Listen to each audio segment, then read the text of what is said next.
जीवन जीने की कला 5 तत्व है, इसमें 5 बातें हैं, सिर्फ 5 बातें। क्या? जीवन में सुख आएगा, दुख आता है, सुख आता है। सुख दुख में मन को संभालना, समता में बनाए रखना सबसे पहला पाठ है, पहला तत्व है। ये जरूरी है कि नहीं, बताओ? जरूरी है। अपने मन को संभालना है ना, सुख में चाहे दुख में मन को संभाल के रखना सबसे पहला। विरोधात्मक चीजें होती है, कभी हार कभी जीत, कभी लाभ कभी नुकसान, कभी खुशी कभी गम।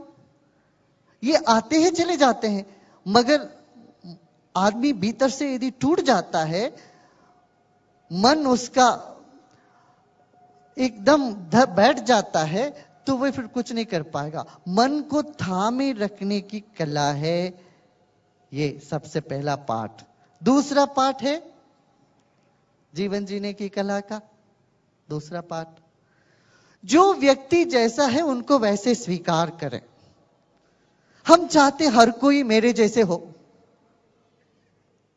कहां संभव है? सासू जी चाहती है बहू मेरे जैसे हो, जो मैं कहता हूं वही सही वही माने। बाप समझता बेटे मेरे जैसे ही करे। संघर्ष शुरू हो जाता है घरों में, समाज में।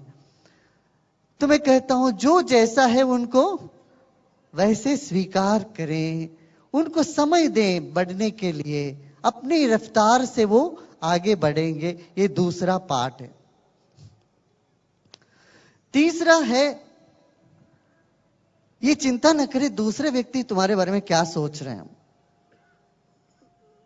दुनिया में हर आदमी को सोचने का अपना ही एक ढंग है, विचार है। जो चाहे सोचने दें आपके बारे में, आप फिक्र मत करो दूसरे व्यक्ति हमारे बारे में क्या सोच रहे हैं। सोच सोच के आप दुखी हो रहे हो।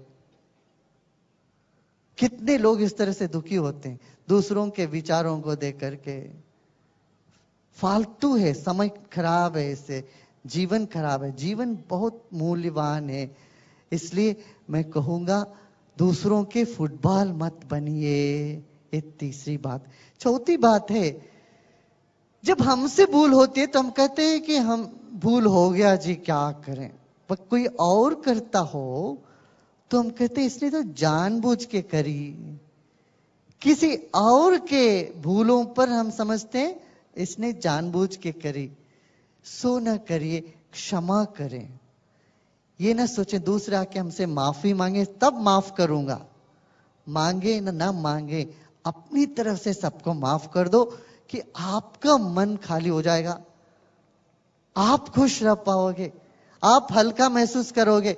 नहीं तो जिसके ऊपर नफरत है वो दिन रात आपका मगज खाता रहेगा, वो व्यक्ति बैठ के, तुम वैसे हो जाओगे उनके जैसे। इसलिए मैं कहता हूं क्षमा कर दो, माफ कर दो। कोई माफी मांगे बिना भी माफ कर दो। तुम कम से कम अपने मन को बचा लेना। क्षमा ये बहुत बड़ी चीज है, बहुत मुख्य चीज है। जीवन में हमें सुखी रहना हो तो एक क्षमा हमारे जीवन में लानी पड़ेगी हमें। हाँ? अष्टावक्र महर्षि यही कहते हैं, भाई तुम्हें मुक्ति चाहिए तो दया, क्षमा, आर्जव, सरलता, इसको तुम अमृत जैसे मान के जीवन में बना लो। आप अभी कर सकते हो क्या? देखिए आज तक जिन जिन के तरफ तो आपकी नफरत है, कुछ है, द्वेष है, एक ही मिनट लगता है उसमें। 1 मिनट सोचो, चलो मैं माफ कर दिया सबको। कर सकते हो? कह सकते हो? कितने लोग कह सकते हो? हाथ उठाना, हाथ उठाओ। देखो हाथ उठाओ भाई, देखो कितना हम खुश हो जाते हैं, मन प्रसन्न हो जाता है।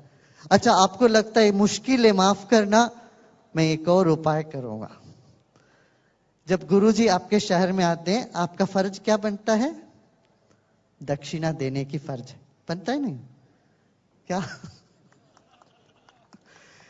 जब एक गुरुजी अपने घर में गांव में आते हैं तो हमारा कर्तव्य क्या होता है? गुरु को दक्षिणा देते हैं।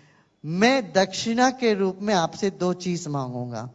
एक तो जिससे आपको नफरत है वो नफरत मुझे दक्षिणा में दे देना, उनको जाके मिठाई बांट देना। और दूसरी बात, आपके मन में कोई चिंता सता रहा हो, वो चिंता को भी आप मुझे दक्षिणा के रूप में दे दो, अपनी चिंता मुझे दे दो। यही 2 दक्षिणा मुझे चाहिए।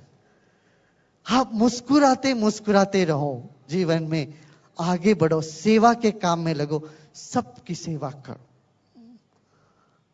वही ईश्वर पूजा है।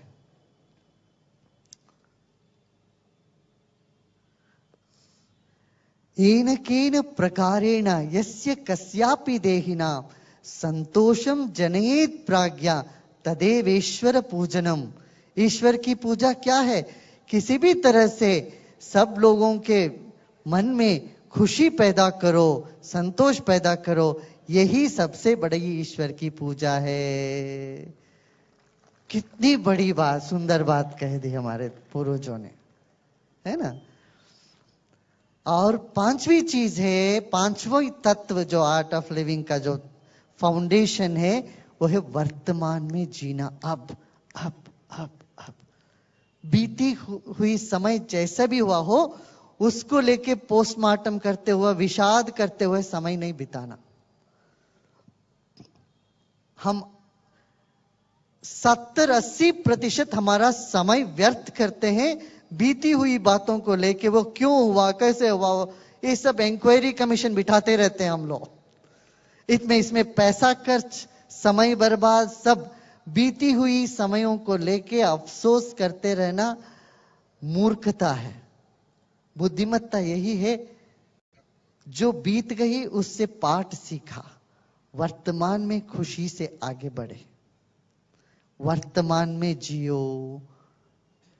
ये जीवन जीने की कला है। अच्छा, आप ये कहोगे गुरुजी ये सब सुनने में अच्छा है, जीवन में उतरना मुश्किल लगता है। तब मैं कहूंगा सुदर्शन क्रिया करो, प्राणायाम करो, देखो कैसे जीवन में ये सहजता से निखर आएगी।